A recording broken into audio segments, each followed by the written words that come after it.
I leaned back, appreciating the handiwork of the birdhouse I had quite literally placed my last nail into. My eyes, squinting into the late October glow of an orange-yellow sunset, followed the horizon to the apple tree planted directly out front of my farmhouse. I spit one leftover nail onto the wooden porch deck as I meandered down the front steps and rolled over to the broad tree, draping the birdhouse on one of its branches. You'd never know it was an apple tree unless I pointed it out. The poor thing had been barren for months, and I fear one more harsh winter would be the end of it. It was, sometimes, a painful memory to look at that tree. My late wife Marge and I planted it decades ago. We'd always pick the freshest fruit from it, picnic in the shadows of its branches, and enjoy some of her sweet apple pies. She always made the best pies. But now the tree was dying. I had neglected it, and the rest of my land followed suit. Everything was dying. If truth be told, the only critters that wouldn't die out here were the damn rats. As hard as I tried, no matter how much rat poison and sugar I sprinkled on the porch, they wouldn't go away. Eventually, I just gave up on them. I had lost most of my motivation after March passed, and this lack of care extended beyond the crops and trees. I hadn't shaved in weeks, and half the time I didn't even bother to shower. It was just me out here after all. The silence in place of her laughter and the rattling of her pots and pans was deafening. Despite my somewhat gruff appearance, it was the people of Francis, the town I had lived in basically my entire life, that kept me going. It wasn't a large town by any means, but the people here have always been some of the kindest folk around. Without their support, I probably wouldn't have made it through Marge's death. The only company I kept was the scarecrow out front. My wife used to call him Roy, and probably because we used to listen to Roy Rogers on the radio every night. Roy has been standing in the same spot for the past 7 years, and I think most of the crows have already caught on to my straw man trick. That's why, last week, I decided to build the birdhouse, hoping to lure in some robin or finches to drive the crows away. It was sad. It seemed that even Roy was dying too. After I had fed the cattle and watered my garden, I decided to call it a night. Despite the festivities elsewhere, you'd be hard-pressed to find even one trick-or-treater in these parts. I skipped dinner, as I sometimes do, and began to head to the restroom, stopping into the kitchen for a cup of tea to click the light off. And that's when I saw it. Or rather, didn't. Roy wasn't in his usual perching spot. The cross was still standing, but the scarecrow was nowhere to be seen. I shuffled over to the window for a closer look, assuming the blasted thing had just fallen due to the wind, but didn't see it anywhere. Then there was a knock at the door. I was hesitant at first.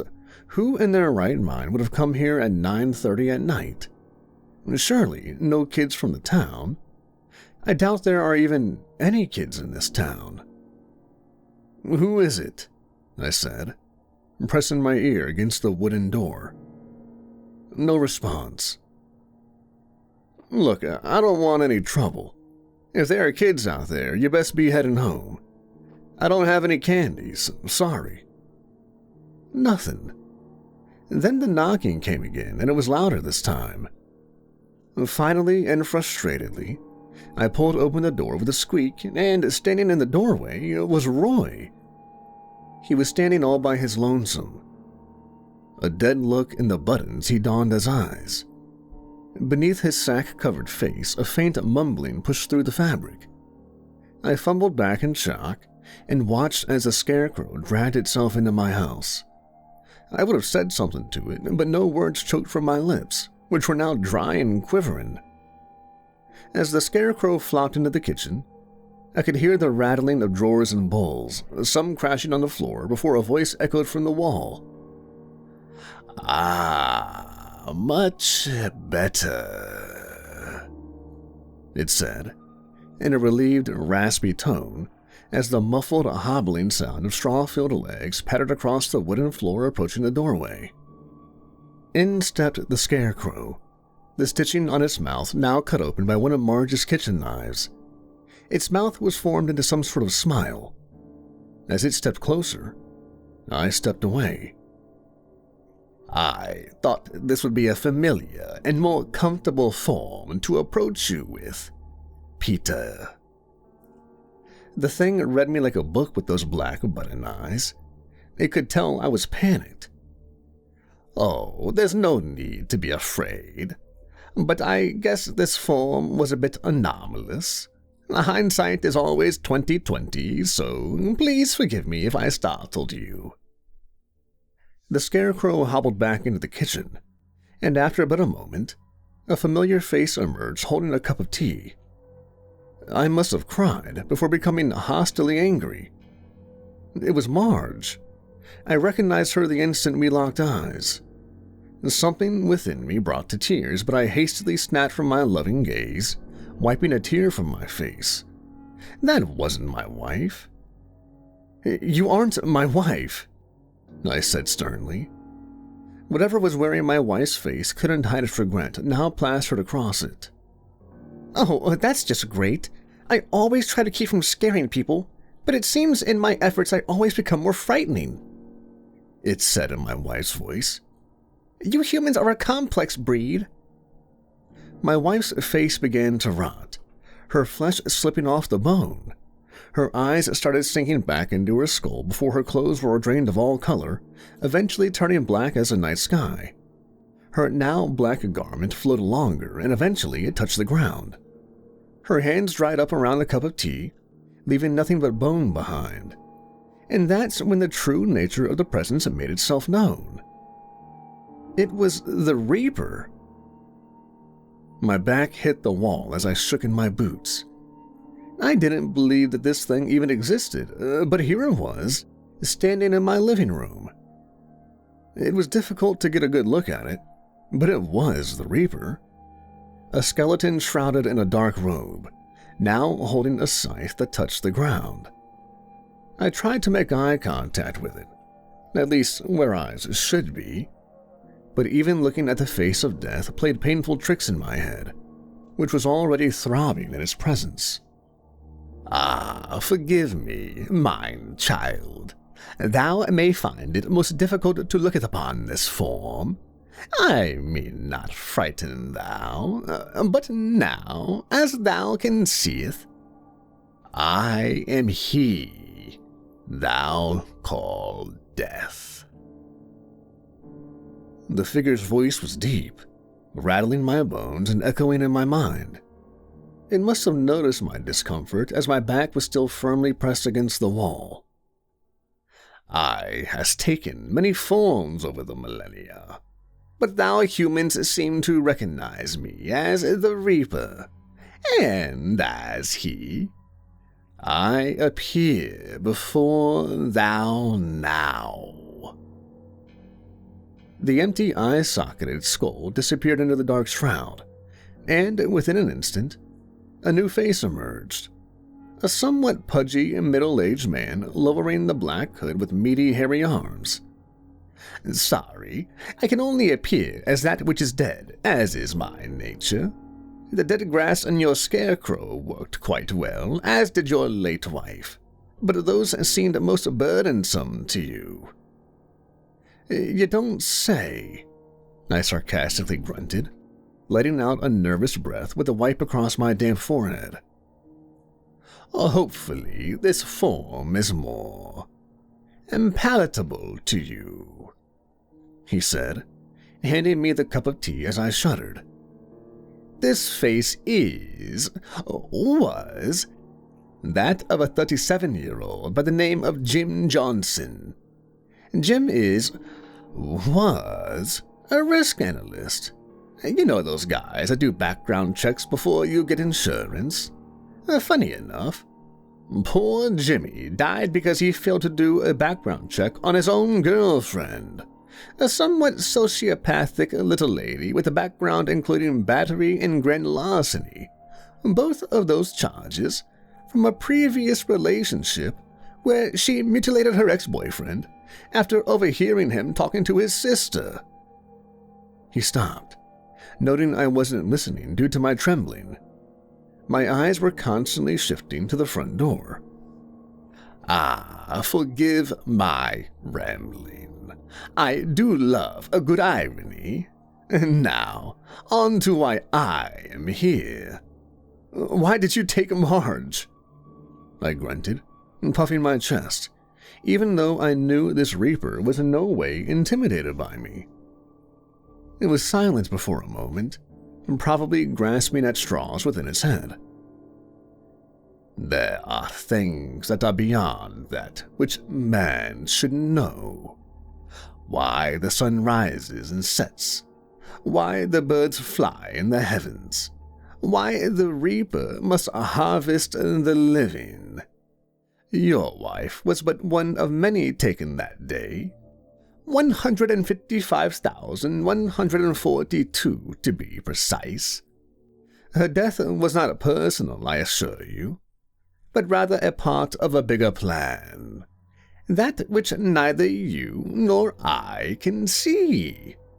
My only purpose is to collect those who have been selected, harvest the ripened crops. How the wheat is separated from the chaff is not my duty, nor is it my duty to select or ripen the crops. But you took her. You could have let her live. No. I cannot tamper with the harvest. Many have tried to intervene, but their efforts were in vain. How? The pudgy man's face, or whatever was underneath it, dryly chuckled to itself. Oh, you humans are so strange with your fascinations and celebrations.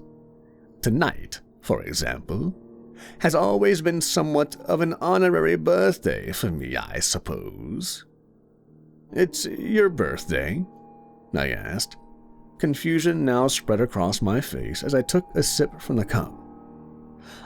Heavens, no. But surely, if they can celebrate the birth of the Nazarene in December, they can observe my presence in October. Your presence? Halloween, as you call it, has always been about me. Humans love to test that which they do not understand. Before your generation, the Samhain was offered up as a night for me. Some even thought they could bribe the Reaper, offering their livestock, their children, to stop the harvest. The Reaper shook its lowered head. So, what do you want? Are you gonna kill me? The Reaper laughed again, deeper this time.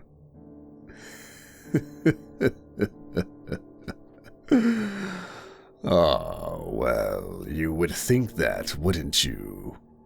After all, why else would the Grim Reaper come knocking at your door?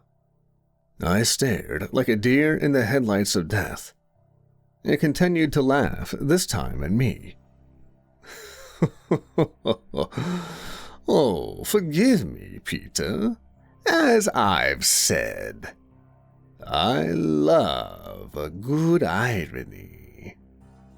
The Reaper glided past me, forcing my back into the wall, as it stopped before the window. It peered outside. How ironic would it be that a man surrounded by so much death could offer up a tremendous amount of life? Who? Me? I asked, surprised. It nodded as it turned back towards me. Marge's poor apple tree, it said, shaking its head.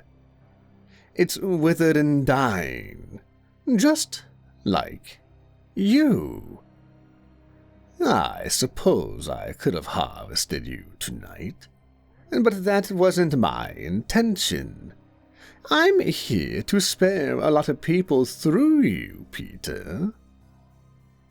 I don't understand, I muttered, gripping the wooden table in the corner of the room.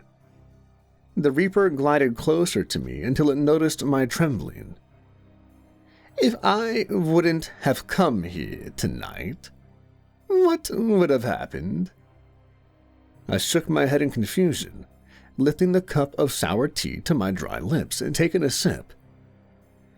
You would have gone to bed, probably but for a few small hours, before waking into a hot sweat. You'd pour yourself your nightly tea and step out onto the porch. But you would have forgotten the nail you spat onto it. Remember?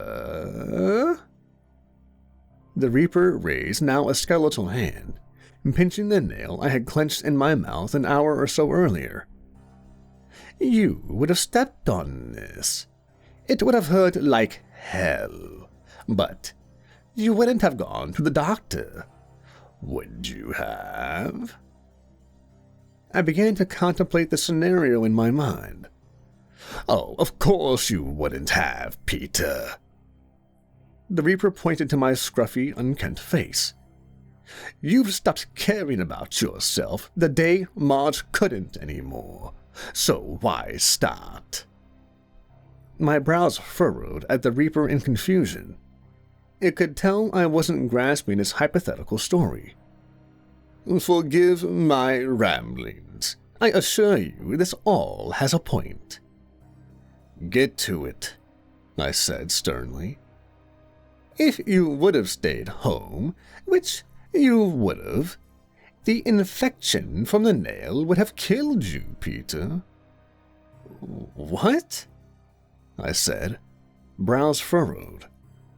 Well, not initially, but after 3 weeks you would have suffered from enough tetanus that you would have died, mostly extreme muscle spasming in the neck and mouth. They call it lockjaw. Wait, are you saying this would have happened? I sputtered. Well, it's rare, but in your case, yes. You can see that? The figure laughed at me in a condescending tone. I am death. I can see all possible outcomes of mortality, so I can plan accordingly for the harvest. So I would have died had you not come here tonight. It laughed again, this time in more of an ironic chuckle. As a matter of fact, my being here tonight has saved more than just you.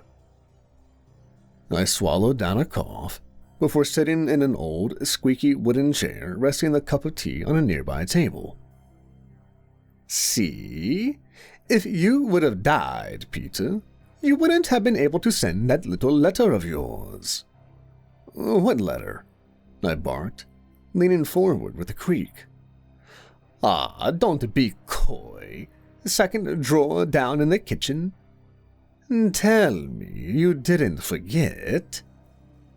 I stood up, still trembling, and speedily tread into the kitchen, yanking the second drawer open. He was right. My letter to Dr. Farrow was resting atop some old cookbooks. I forgot I had written that damn thing in the first place. He needs it, Death said, his voice echoing from the living room. Sometimes it's remarkable what a mere scribble of good tidings can do for the soul. I paced back into the kitchen, still clutching the letter in my hand. After what's happened to Marge, Keith, Dr. Farrow, felt he wasn't an adequate medical doctor. 5 years in medical school and 12 years of practice, and for what? This wouldn't be the first time I had harvested one of his patients either.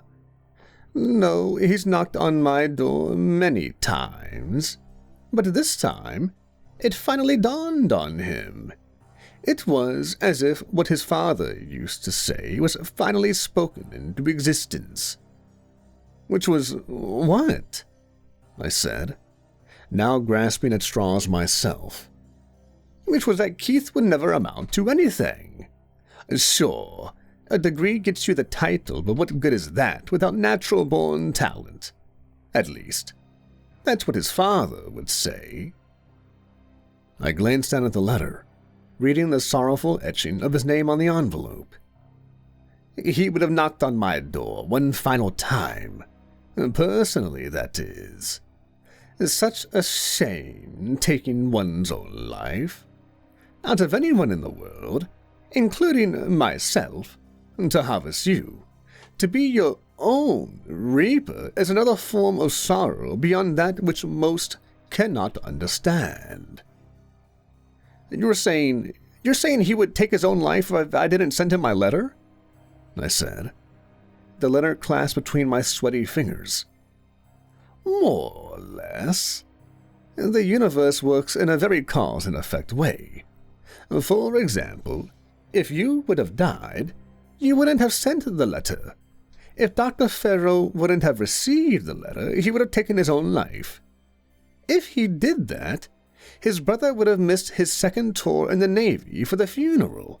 And if that would have happened, Admiral Keaton would have died, because Lieutenant Farrow wouldn't have been there to see that torpedo bomber.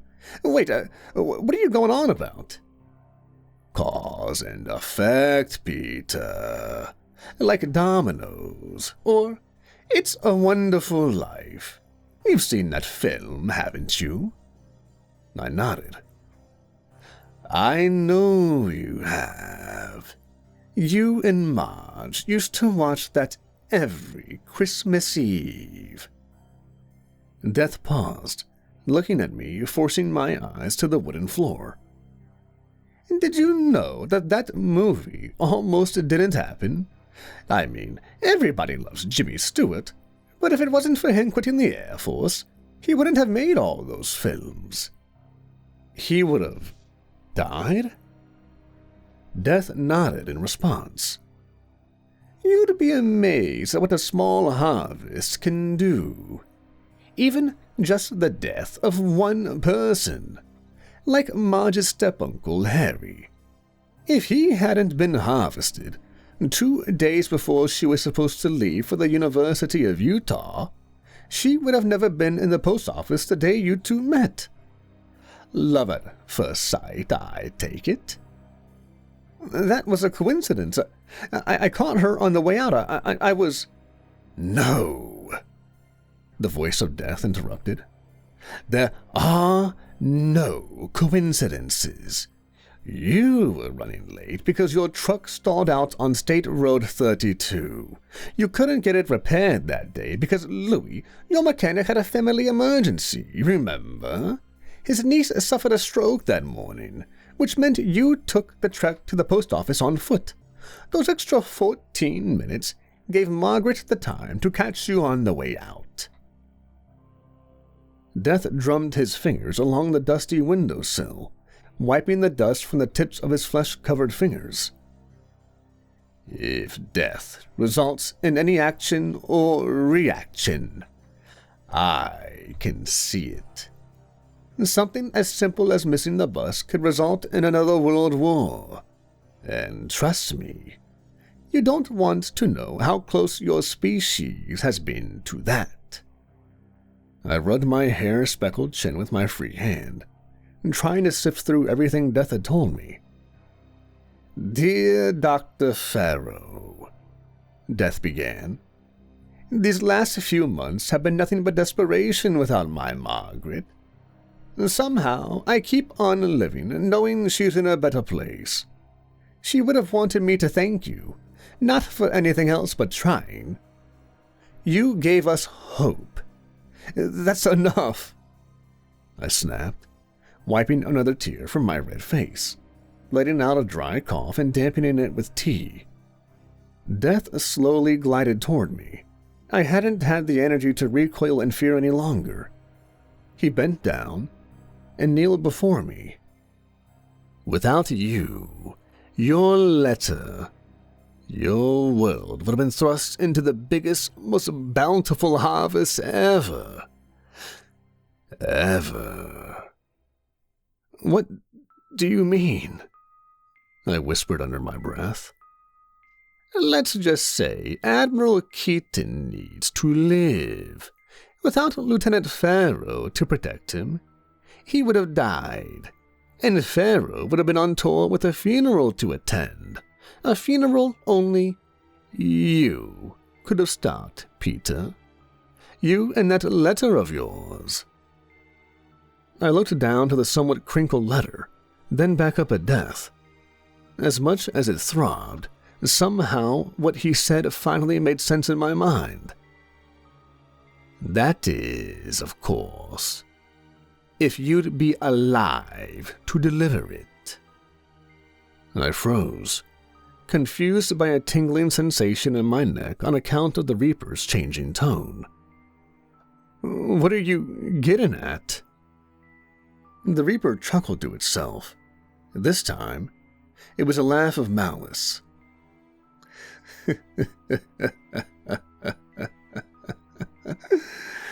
"Cause and effect, Peter." I stood, my knees buckling as I let out an exasperated cough. "You said you came here to save me, save more than me." "About that, I lied." I stopped myself from stepping any further. My knees jittering, I braced myself for another cough, peering at the Reaper through watery eyes. "But the nail, you said if I stepped on it." "I was just pulling stuff out of my ass, Pete. Come on, do you really think the Grim Reaper would want to help people?" "Please, and to think I was nervous about my impression." Impression?" I coughed. The Reaper, rolling up its cloaked sleeves, revealed a darkly tinted suit beneath it as it grinned at me through now polished teeth.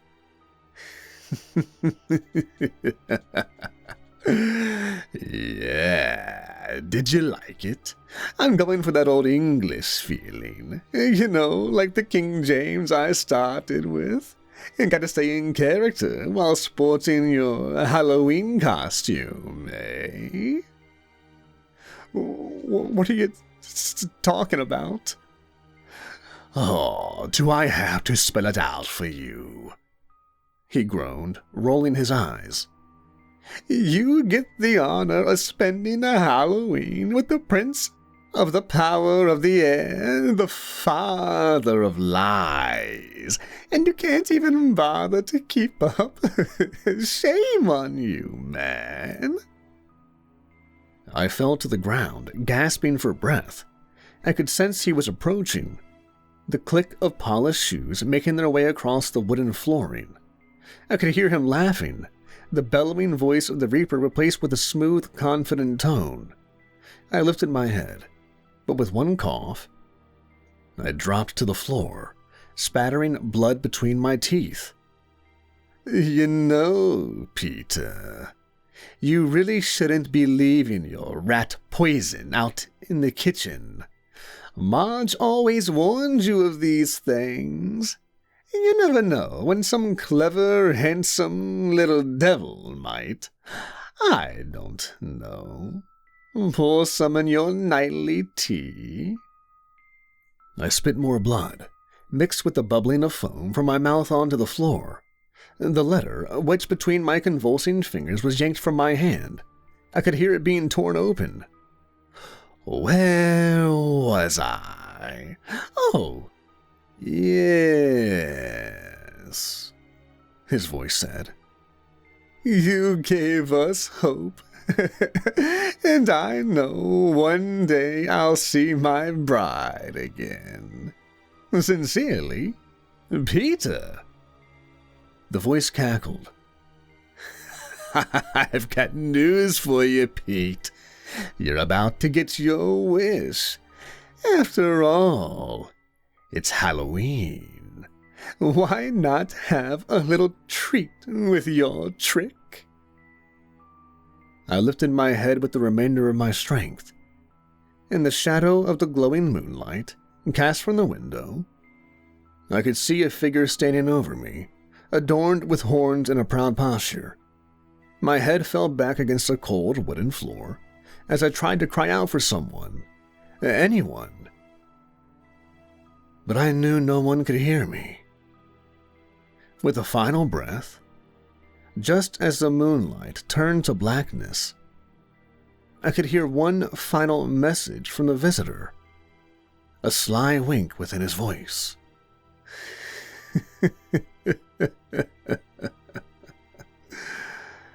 Happy Halloween, Peter.